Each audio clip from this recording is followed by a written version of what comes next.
Shalom, brothers and sisters. Yung mga Islam ay galit na galit kay Pablo dahil sinungaling daw si Pablo.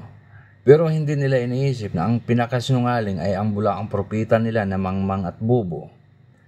Dahil pag binasa mo yung Quran nila, hindi mo alam kung sino ang nagsulat o sino ang gumawa. Dahil hindi naman si Muhammad ang nagsulat at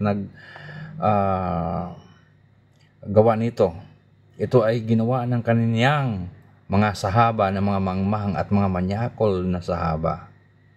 Kaya pag binasa mo yung Quran, mababasa mo dyan yung fairy tales at pagkagalit sa mga Kristiyano at Hodyo at sa ibang tao.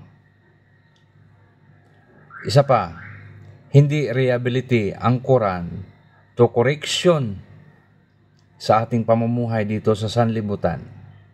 Hindi correction upang ituwid ang mga tao dito sa sanlibutan, kundi ito ay pagkamuhi sa iyong kapwa at pagkagalit. Ang Quran ay hindi nagtuturo kung paano ka iligtas ng kanilang ala. Hindi sinasabi at walang pangako kung paano ka iligtas ni Muhammad. Hindi kasi alam ng ating mga kapatid na Islam na si Muhammad ay isang warrior at conqueror. Siya ay isang guns na klaseng tao. Dahil kapag ikaw ay naghahanap ng katotohanan at ng kaligtasan, aralin mo ang Quran at ang Biblia kung alin ang reliability at kung alin ba ang kinatigan ng Diyos. Ang ating Diyos ay tunay na Diyos, ay buhay.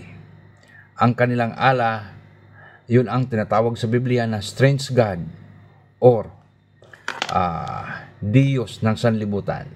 Kung binasa natin kung sino ang hari ng sanlibutan ay yun ay si Satanas. Ayon sa kanilang Quran, si Allah daw ay Diyos ng sanlibutan. Walang pinagkaiba kay Satanas dahil si Satanas ay hari ng sanlibutan. So, brothers and sisters,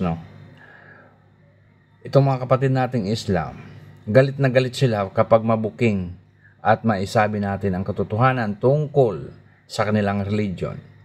Kung ikaw ay gusto maligtas, magbasa ka ng Biblia mula Genesis hanggang Revelation upang maunawaan mo kung sino ang Diyos at kung ano ang Diyos at si Kristo.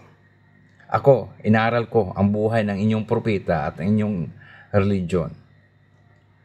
Ano paniniwalaan namin? Yung sumulpot lang ng 14th century, yung Biblia, mula pa noong una, ang buhay ng mga tao at ng mga propeta at ang kwento tungkol sa Diyos at sa mga propeta at sa mga tao ay nangyayari at hanggang ngayon, mula noon hanggang ngayon, hanggang katapusan ng sanlibutan ay nakasulat sa Biblia.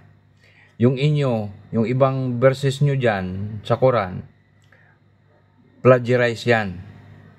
Dahil yung iba dyan, minamali-mali nyo ang kwento tungkol sa mga propeta at kay Kristo. Ginawa nyo pang sinungaling si Angel Gabriel. Si Angel Gabriel ay sinabi na si Kristo darating sa sanlibutan upang iligtas ang sangkatauhan.